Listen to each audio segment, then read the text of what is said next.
Buenas noches, el auditorio. Estamos otra vez en su programa Tal Cual y hoy vamos a tocar un tema que tiene que ver con el escándalo suscitado por la denuncia que se hizo contra el dirigente del PRI, hoy exdirigente, el impresentable dirigente Cuauhtémoc Gutiérrez de la Torre, por supuestos desvío de recursos y trata de personas. Este es un caso que se da en el Distrito Federal, pero tiene connotaciones y expresiones que tiene que ver mucho a nivel nacional. Vamos a analizar este tema y para ello vamos a tener como invitados al licenciado Horacio Palencia Mesa. Bienvenido. Encantado de estar aquí contigo, saludando a tu teleauditorio, Alfredo. Y otra vez, y qué bueno, al licenciado José Vidal Cielero Gamboa. Bienvenido, José. Gracias, muy amable. Bueno, lo dije, este es un tema que ha sido todo un escándalo porque destapó una cloaca donde a través de la misma se deja de ver todo un entramado de corrupción en torno a lo que es el tema de mucho que ver en la política del Distrito Federal. Para poner en perspectiva este degradante tema, hay que decir un poco de los antecedentes de Cuauhtémoc Gutiérrez de la Torre, ex dirigente del PRI en el Distrito Federal. Hay que decirlo, él es hijo de Rafael Gutiérrez Moreno. Rafael Moreno fue el líder de los pepenadores, hasta entiéndase todo lo que es el sector de la basura en el Distrito Federal, por más de 2 décadas. El señor amasó una fortuna y un poder que lo llevó a tener una influencia tal que en el periodo de José López Portillo como presidente de la República accedió a una diputación. Este señor el señor Rafael tuvo más de 50 hijos, se le caracterizó por ser una persona que abusaba, violaba y era prácticamente, tenía todo el monopolio del poder de la basura. De ahí surge el hijo Cuauhtémoc que heredó ese reinado, ese poderío económico de la basura y de ahí vamos a empezar a ver todo el entramado que parte de estas bases. No sé a quién de los invitados, quién le gustaría retomar. Bueno, a mí me parece, Alfredo, que los temas de la prostitución y de la política son 2 de las profesiones más antiguas del mundo y han estado históricamente relacionados entre sí. En el caso particular de Cuauhtémoc Gutiérrez de la Torre, pues es, como tú bien lo dices, un heredero de un poder, pues a todas luces al margen de cualquier legalidad.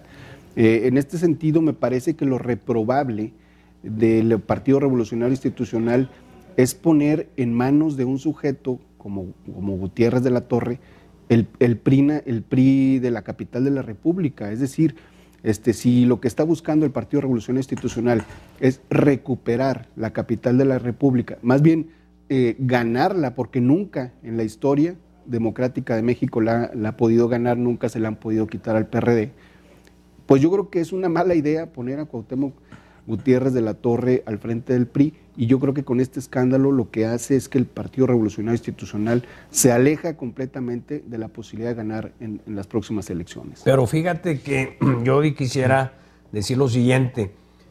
Aquí si ves tú la trayectoria política del impresentable líder Cuauhtémoc, es que él no ganó, él arrebataba, porque hablamos desde que él estuvo en el Frente Juvenil y fue escalando como diputado local federal. Se le caracteriza por ser sumamente violento y él traía grupos de porros estudiantiles y a través de la presión fue como él tenía el control político. Esto quiero decir que realmente él se impuso. Obviamente que qué mal, como dices tú, y tienes razón, que el PRI haya permitido tener un candidato tan impresentable, porque hablar de él es hablar de todo un mundo de corrupción.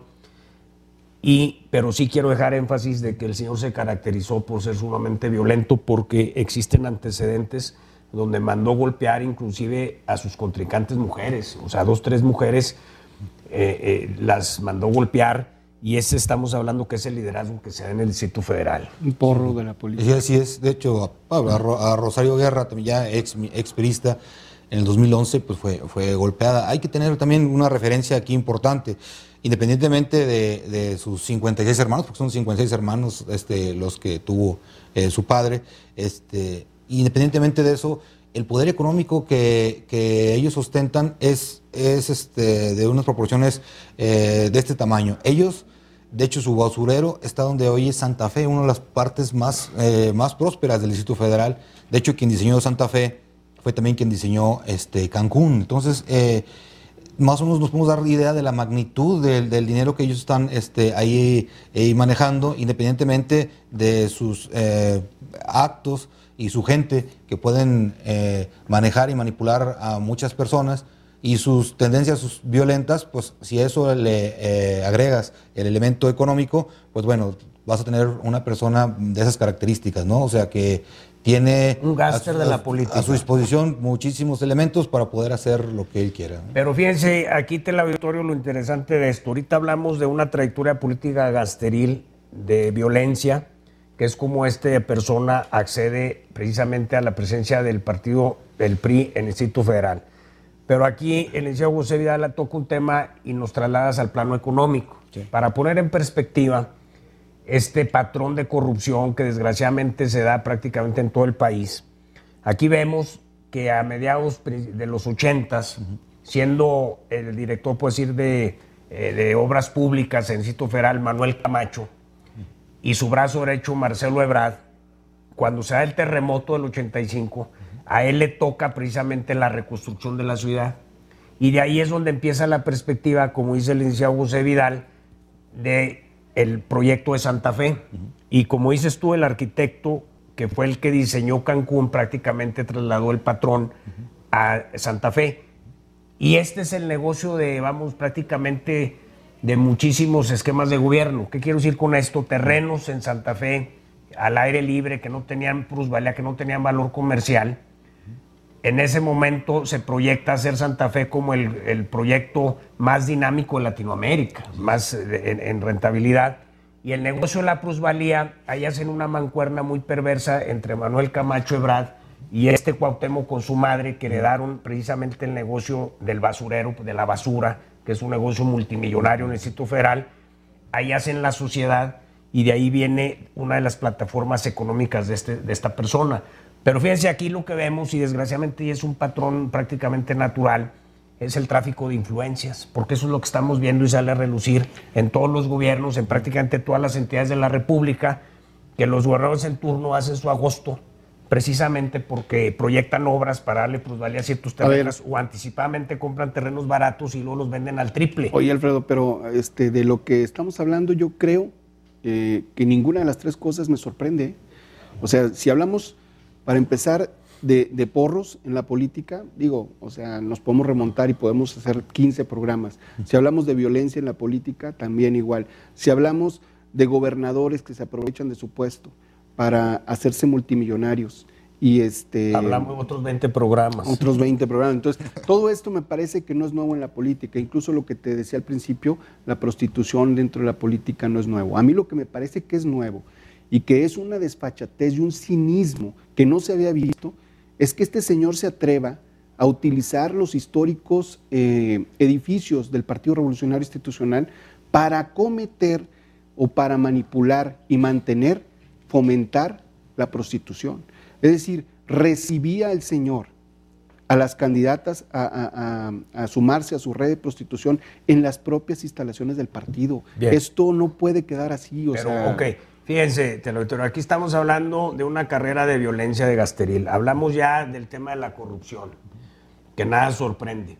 Y ahorita estamos... Y el tema de los gobernadores que se aprovechan ahí de tráfico de influencias. Que eso desgraciadamente ya es aquí como normal, ¿no? Porque vemos que cada exgobernador que sale multimillonario y se le achaca. Y no se va a acabar hasta el día en que sometan de veras a rendición de cuentas a uno de los exgobernadores. Pero bueno, ese patrón de corrupción, y en gran medida, y lo hemos dicho, es el que ha generado toda esta desigualdad socioeconómica, porque en este país ha habido riqueza, pero muy mal distribuida. O lo enderezamos, como dices tú, dentro de los mercados institucionales en tiempo y forma, antes de que esto nos cobre más la factura, porque el desbordamiento de la violencia y delincuencia no es de gratis, es porque es un caldo de cultivo la pobreza. Es correcto, sí. Bueno, pero ahora lo que dices tú, y ese es el tema de que es lo extraordinario, a lo que hemos dicho, es el trata de personas. ¿Vamos bien, licenciado? Sí, no, de hecho, y también un poco ahí anexados a ese cuestionamiento, también hay que ver que pues la necesidad pues menoscaba un poco la dignidad, ¿no? Ya estamos viendo que pues igual esas personas, en un muy buen trabajo que hizo MBS Noticias, se vio el reportaje pues en pleno, ¿no? O sea, todo su desarrollo y cómo pues, son mujeres que a lo mejor no alcanzan a tener un nivel de ingresos lo suficiente para mantener a su familia y pues se tienen que ver de algún modo obligadas a irse o a atender ese tipo de Ahora, no podemos, y también hay que decirlo, no podemos de alguna manera desvincular porque las cosas como son, porque sí habrá mujeres que lo hacen efectivamente como usted lo dice, licenciado, que por necesidad, pero también hay mujeres que se aprovechan de este tipo de actitudes y de este tipo de prácticas de la prostitución para avanzar en puestos políticos, y esa es prostitución política. Y además, también, a mí lo que me parece más increíble de todo, yo te puedo hablar, por ejemplo, Alfredo, de Madame Pompadour, que tuvo una gran influencia en la ilustración, o te puedo hablar de Sheila, por ejemplo, la mayor prostituta de Roma, que en algún momento de la historia le salvó la vida a su amante, que era el emperador. O te puedo hablar de la Güera Rodríguez, por ejemplo, que incluso apoyó económicamente a Simón Bolívar para generar una nación como México. Pero este tipo de prostitución es una prostitución nueva, mucho más degradante. ¿Por qué? Te voy a decir por qué. Porque ahora los políticos, y lo quiero decir bien claro, ni siquiera son para pagar a las prostitutas de las que gozan de su bolsa. ¿Sabes cómo les pagan ahora? Pues sí, nóminas. ¿Sabes quién les paga a las prostitutas? Tú, yo, el televidente, todos los que pagamos impuestos les pagamos sus prostitutas, sí, se vuelven bien, pero fíjate, a los políticos. Pero además se las pagamos bien, 70, 80 mil pesos al mes. Ahí te va, aquí el auditorio, para poner en contexto esta situación voy a decir, el tema del trata de personas que relacionan a este líder, Cuauhtémoc Gutiérrez de la Gutiérrez, data del 2003. Sí. Aquí esto tiene más de 11 años. Sí. Cuando él era diputado local fue el primer escándalo. Eso ya se tenía evidenciado. ¿Pero estás de acuerdo con lo que te digo? Sí, o sea, pero a lo mejor este señor pudiera haber tenido una red de prostitución, pero no la pague del partido, porque son recursos públicos. O sea, no, por Dios, eso sí ya es el colmo del... No, pero espérate, tú acá decir un tema muy interesante. Aquí el problema es, por eso ligamos los antecedentes históricos, porque desde el papá de esta persona, Rafael, que tú dices ya tuvo 56 hijos, él decía que quería tener más de 180 hijos, y creo que se quedó en 56. Y él fue asesinado en el 87, el papá de Cuauhtémoc, precisamente por violar a una menor, y lo mandó matar su última esposa. Entonces, fíjense de dónde viene la patología familiar. Mi pregunta es, ¿en el Partido Revolución Social no sabían de la patología de estas personas? Cuando eran unos enfermos, claro que sí, pero es que el señor con dinero compró los puestos y con porros mandaba a golpear a todo el mundo y así es como llegó a ser presidente del partido. Ahí estamos viendo la connotación del gasteril en la política. Ya hablamos de la corrupción, ahorita estamos en el tema de la prostitución. Entonces hay que decirlo, desde hace en el 2003 ya estaba evidente, ya se había sacado este tema a flote. Aquí avanzaron las cosas, se evidenció más y una reportera saca todo un documental, como dices tú, hay que decirlo. El señor utilizaba un método que solicitaba edecanes, obviamente que las filtraba por su aspecto físico, y tenía todo un sistema. Entonces la que iba escalando en funciones se le daban más prestaciones, al grado de que al último era un requerimiento que tenía que tener relaciones sexuales con el líder. A ese nivel llegó, a ese nivel estaba evidenciado. Nomás que aquí vamos a llegar a dos factores muy interesantes, licenciado. Y lo digo por el aspecto jurídico. Resulta que esta situación sale a relucir en los medios, pero en los medios, no se puede llegar a procesar, no se puede pasar al riel jurídico, porque no hay evidencia, no hay señalamientos. Cuando era público y notorio, porque eso lo sabía medio México. Entonces el problema es que en el sitio federal, el artículo 189 del Código Penal, dice que para que haya un delito de genocidio tiene que haber una coerción, tiene que haber uso de fuerza. Y como en este caso no hay nada que lo relacione, no se puede hacer absolutamente nada, pero al señor ya lo lincharon y lo juzgaron en los medios, se litigó ya en los medios. Y la otra cosa que dices tú, peor de aberrante, es que con recursos públicos, porque con el dinero que le dan a los partidos políticos, el señor pagaba este sistema.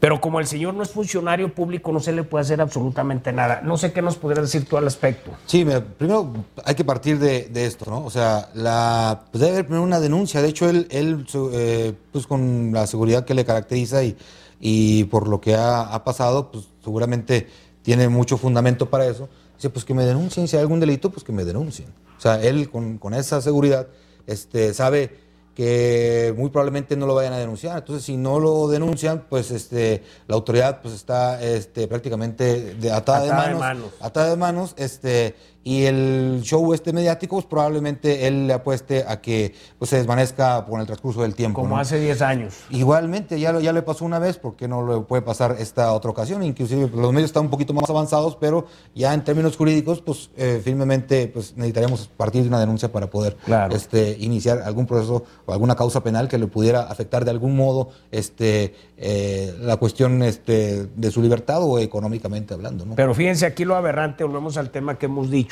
Horacio, sí, reiteradamente aquí en este panel, de que la ley de partidos, o sea, los partidos no transparentan sus recursos. Fíjate lo que acabas de decir tú, le estamos dando financiamiento y el señor los emplea para sus apetitos personales, que en este caso es trata de personas. Y como dices tú, al último, pues ahora vemos hasta los políticos se vuelven galanes, porque ahora andan seduciendo y luego se vuelven famosos y tienen novias a costa del erario, porque cuando ellos no estaban dentro del presupuesto no tenían ni para comer, pero ahora ya tienen o sea, se vuelven a galanes. Esta es una cosa aberrante. Aquí la ley de partidos, en el sentido de cómo transparentar los recursos públicos, ahí lo hemos dicho, ha brillado por su ausencia. Porque no se van a hacer el harakiri, porque no le van a dar hachazos al caballo de espadas, porque no se va a ir en contra de sus intereses. Eso es lo aberrante de este caso a lo que llegamos. Fíjate que yo equiparo mucho este tema de la trata de personas, el lenocinio, con el secuestro. El secuestrado, al último, termina agradeciéndole y genera un vínculo de por vida, con quien lo secuestró. Y también igualmente estas personas, mujeres y hombres también, porque también hay hombres prostitutos que a través de su cuerpo han escalado muchos puestos políticos. Estas mujeres y hombres terminan agradeciéndole. Por ejemplo, yo estoy seguro que no van a denunciar a este personaje que pareciera sacado de la Guerra de las Galaxias, porque simple y sencillamente porque le están agradecidos seguramente estas mujeres que trabajaron con él, porque bueno, pues de alguna manera de ahí sacaron su sustento y de ahí les están dando de comer a sus hijos, ¿no? Pero aquí lo preocupante y lo más aberrante, como dices tú, Alfredo, es que es la otra parte, porque no hemos analizado la otra parte. ¿Cómo se sienten aquellos que están dentro de una oficina pública, que han esperado 18 años una oportunidad para un puesto público, cuando una secretaria o una persona que entró ahí sin estudios, sin preparación, sin capacidad, sin antigüedad, sin absolutamente nada, con un fin de semana que tuvo con el diputado fulano de tal, con el gobernador fulano de tal, con cualquier tipo de políticos, a la siguiente semana llega con un título? Y aguas, hay de aquel que no le diga ya con su título, que le siga diciendo con el diminutivo de su nombre. Y la segunda, ve cómo se limitan a observar cómo se fregaron más de 20 años, por los que tienen maestría, más de 20 años estudiando, por un miserable sueldo, mientras que esas personas, hombres y mujeres que utilizan su cuerpo en la prostitución política, de una quincena a otra, ganan 20,000 pesos, y a la siguiente quincena otros 20,000 pesos más, y terminan ganando cerca de 80,000 pesos al mes, pagados por nuestros impuestos. Un tema interesante también que aquí retomó Alfredo también, la cuestión que tiene que ver con los intereses partidarios y los intereses ciudadanos. O sea, están completamente desligados. O sea, los partidos, su misma supervivencia o sus mismas ventajas que tienen, sus prestaciones, van más allá de lo que el ciudadano pasa a un segundo plano, tercero, cuarto plano, porque la verdad, ni en cuenta. O sea, lo que la ciudadanía quiera, pretenda, necesite, requiera, es algo que se le da una pasada, una barnizada para seguirse ellos manteniendo. Pero las verdaderas banderas políticas ya quedaron en el olvido. Yo considero que no hay ahorita una algún plan, una luz que pudiera identificarse con los ciudadanos. Simplemente la supervivencia partidaria nos ha llevado a esto. Y ya hemos visto todo este enramado, cómo la actitud gangsteril, cómo el tráfico de influencias, cómo la prostitución, cómo el mal llevado conducción del país nos ha llevado a esto, ¿no? A un empoderamiento partidario y a una prácticamente nula sociedad, ¿no? Pero aquí, fíjate, y no vas para abrir el abanico, tenemos partidos familiares, sí, de caudillos, y todo con costo del erario público. O sea, eso es lo inaudito, porque como dices tú, ¿dónde están las causas para...? Precisamente los partidos son las instituciones coadyuvantes para canalizar las inquietudes comunitarias hacia el encauce institucional. Exacto. Pero ahí es donde estamos fallando parte de esta democracia. Ese es lo que yo he dicho, es la pata de la silla que no funciona. Entonces invertimos ahorita grandes cantidades y parece que me salgo el tema, pero es inherente. Sí. Ya se acabó el IFE y ahora tenemos el INE. Y nomás por cambiar 3 siglas son costos millonarios en un país subdesarrollado, vamos a decirlo así, con 50 millones de pobres y 12 miserables, 12 millones, y nos estamos dando estos lujos de una política muy perversa y tendenciosa, porque tú es una faramalla. Es inaudito, como dices tú, que en las instalaciones físicas, en el inmueble de un instituto político, se llevaba esta situación de red de trata. De prostitución. ¿Hablas de partidos familiares? ¿Hablas de qué otro partido? No, de caudillos. De aquí caudillo, lo tenemos. De partido de caudillos. Aquí. Ahora tendríamos que hablar entonces de partidos de trata de blancas o partidos de prostitución, y a mí me parece que no le ayuda, no le ayuda en nada. No, es que se ha convertido, sabes, que en una agencia de colocación de modelos, que también, como dices tú, hay que verlo, porque eso también vamos a verlo fríamente en retrospectiva. Estamos hablando de un tipo de prostitución ya muy a flor de piel, porque las expresiones, por ejemplo, te estaba viendo un documental en Francia, que están ahorita saliendo a reducir un nuevo tipo de prostitución de un segmento de jóvenes, mujeres, sí, que se ven limitadas y que están muy guapas, pero ellas quieren acceder a mejor calidad de vida, entonces se hacen forma de sociabilizar, y es una forma de prostitución porque están accediendo a mejores satisfactores, pero con su cuerpo.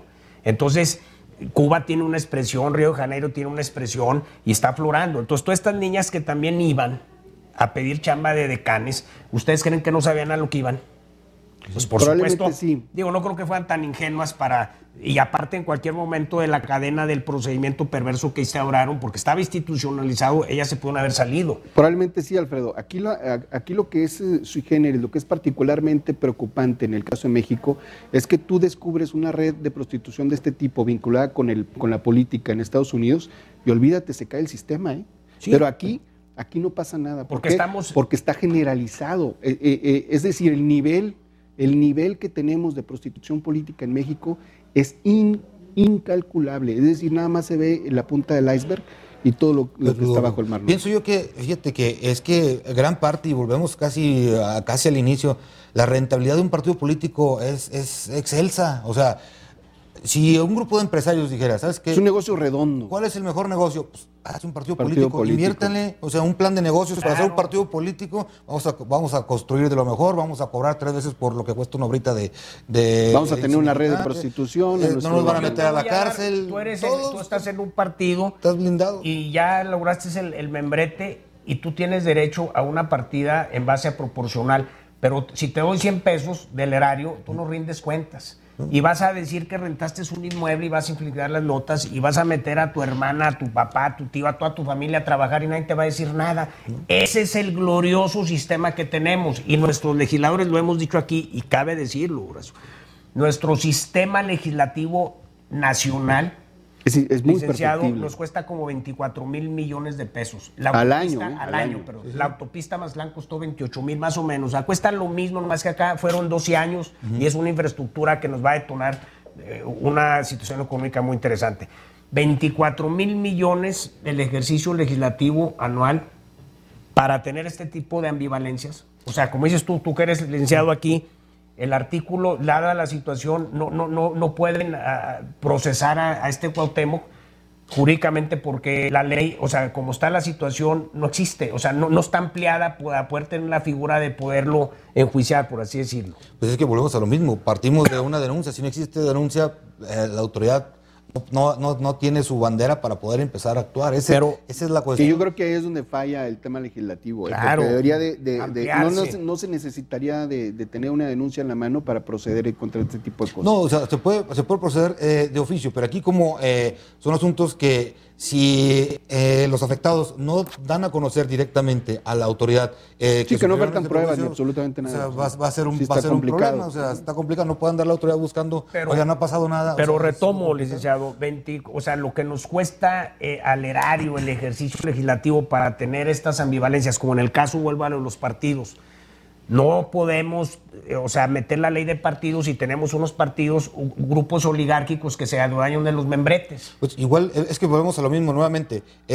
Son 500 legisladores, pero pues a lo mejor no son necesarios tantos, con los 5, 6 o 7 presidentes de partidos sería más que suficiente. Al final de cuentas, los legisladores no atienden lo que necesita el ciudadano, sino lo que le dicen sus presidentes de partidos. Bueno, entonces yo me pregunté, la reflexión que yo hago aquí, ¿qué necesitamos para tener un despertar? ¿Un estallido social?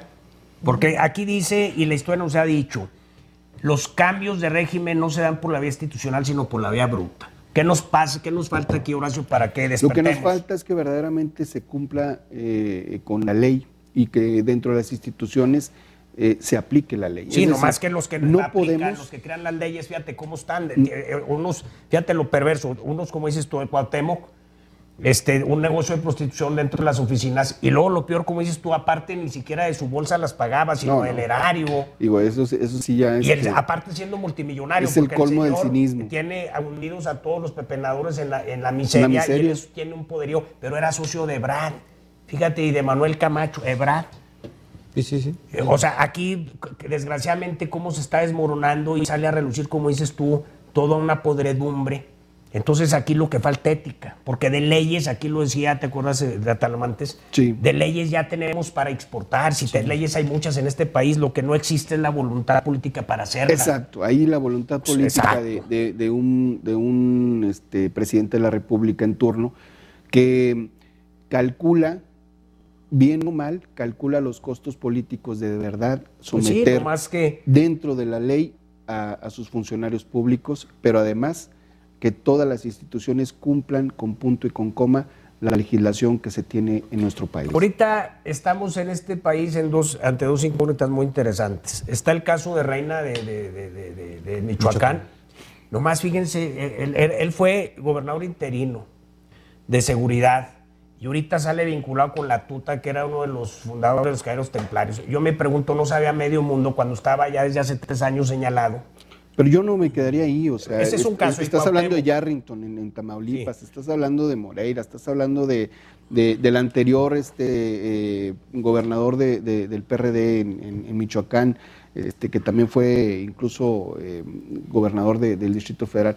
Es decir, estás hablando de muchos antecedentes que se siguen dando porque precisamente no se ha tenido la voluntad política de llamar a cuentas a todos esos personajes. Ahí está lo verdaderamente complicado, es tener la voluntad política para aplicar la ley en México. Bueno, estamos aquí ya en una etapa final, en ya una conclusión. Creo yo que lo que falta es voluntad ciudadana. Creo yo que nosotros mismos hemos dejado que crezca este desorden, lo hemos dejado, claro, nos hemos hecho un lado. Si nosotros nos obligáramos al presidente de la República que hubiera voluntad política para ejercer la ley aquí en México, esto no estuviera sucediendo. Sí, por eso, pero entonces desgraciadamente, Teleauditorio, pusimos este caso para ver todo, como dije, el entramado, que ya desgraciadamente es un patrón de corrupción que se está generalizando, que no nos debe sorprender, tráfico de influencias y enriquecimiento ilícito, nuevos ricos de sexenio que en un sexenio hacen lo que tú y tu familia hicieron en 2 generaciones, y esa desigualdad socioeconómica precisamente es la que hoy nos está cobrando la factura, porque este patrón es lo que ha sido en gran parte el generador de esta desigualdad, porque reitero, en este país ha habido riqueza pero muy mal distribuida, y ahorita todo este desbordamiento de inseguridad y de delincuencia es porque la pobreza extrema es caldo de cultivo. Imagínate cómo se sentirán las personas que fueron a pedirle una despensa a Cuauhtémoc Gutiérrez de la Torre y se la negó, y pues luego se dan cuenta de que el verdadero negocio no era entregar despensas ni el interés social de la ciudadanía, sino el verdadero negocio del PRI del Distrito Federal era la trata de personas. No, pues es inaudito. ¿Y con qué autoridad moral el señor? O yo nomás quiero ver un joven cómo está fotografiando como referente, que esté entrando, vamos, a la adolescencia y su dirigente del partido, el señor traiga ese tipo de situaciones. O sea, ¿qué le estás dando precisamente a los jóvenes? Y como dices tú, vemos que fulano salió multimillonario, perengano hizo esto y esto, y no pasa absolutamente nada. Entonces, ¿qué le está diciendo a la gente? Pues hagan lo mismo. Es una lástima. Igual con eso, como igual que pasa con los narcocorridos y con la gente que se dedican a ese tipo de negocios, los jóvenes que quieren estudiar, que quieren prosperar, que a base de esfuerzo quieren llegar a tener un patrimonio digno y sentirse orgulloso de él, pues cada vez van a escasear más. ¿Por qué? Porque el camino no es ese. Inclusive los pueden tachar inclusive de ingenuos o algún otro calificativo más agresivo por esforzarse. Fíjate lo que hemos llegado, fíjate qué cosas tan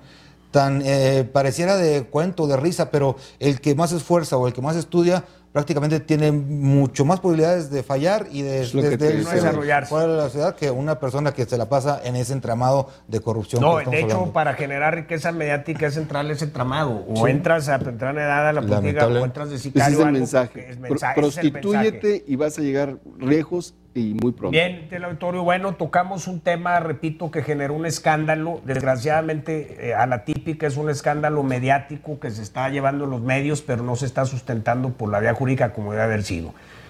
Es un tema, repito, degradante, que pone de manifiesto cómo se ha venido desvirtuando la política, desgraciadamente. Con eso nos retiramos, teleauditorio. Gracias por sintonizarnos y gracias a nuestros invitados. Al contrario, buenas noches. Buenas noches.